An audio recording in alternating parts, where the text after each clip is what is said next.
I mean, one of the things that we have learned in COVID-19 is that people want to be home. They want to be safe. They want to be with their loved ones. And if you can do that with people by offering them some technology that connects them to the healthcare provider rather than keeping them in an institution, why wouldn't we want to do that? When you have a hip replacement, there's things that you're supposed to do and things you're not supposed to do. What I can do is I can actually put technology in a home. So let's say Bob has had a hip replacement. He gets up in the morning, he moves around, he starts doing different things. And as he's doing things throughout the day, the software is actually feeding data. So I can go in and that software translates his activity. That tells me, is he exercising the way he should be exercising? And you know what happens sometimes with people with dementia who might be living alone? Maybe they forget their medications. There's technology now that actually dispenses medications, tells people when the medication's been taken, when it's been forgotten. So there's that. There's also the idea that maybe sometimes when we're using technology, we can use it to help people do things again. So imagine if your mother's living alone and you connect with her and she says, "Yeah, how you doing, Mom?" And she says, "I'm doing okay, but you know what? The coffee pot's broken." And you say, "Mom, let's go to the kitchen," right? You turn on the telepresence robot and the telepresence robot follows her to the kitchen. You say, "Mom, walk me through how you turn that coffee pot on." And you find out in the process the sequencing that she's doing is not right. So you can say, "Mom, let's try this again." So that helps Mom, right? And you can connect with Mom all the time. Because now with these telepresence robots, they have facial recognition. She doesn't have to know technology. She just has to be around. So remote monitoring is about having technology that you can put into somebody's home, and the person can be wearing technology or it can be a piece of technology that's on a table. And it can provide you with people's breathing habits. It can tell you about blood pressure. It can tell you about glucose. It can tell you about oxygen saturation. Whatever those things are that you need to keep track of as a healthcare provider, that can be sent to somebody, and in their smartphone or through an electronic medical record, people can be gathering that information.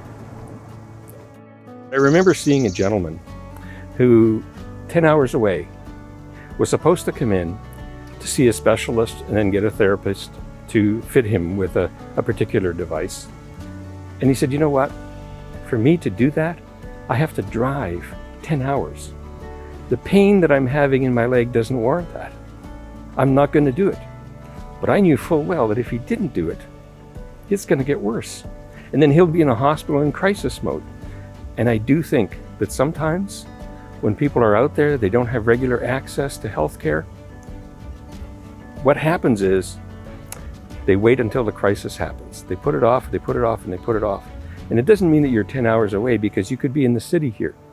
And if you're elderly and you have difficulty getting around and you have no single means of transportation, you can't afford taxis, so you're going to take public transportation, maybe you're going to wait on that appointment and say, "You know what, it's not serious enough." If we had that technology in that home, we could probably take that reading, look at that wound, do a blood pressure, whatever it was that we needed to do. That would go to the healthcare provider.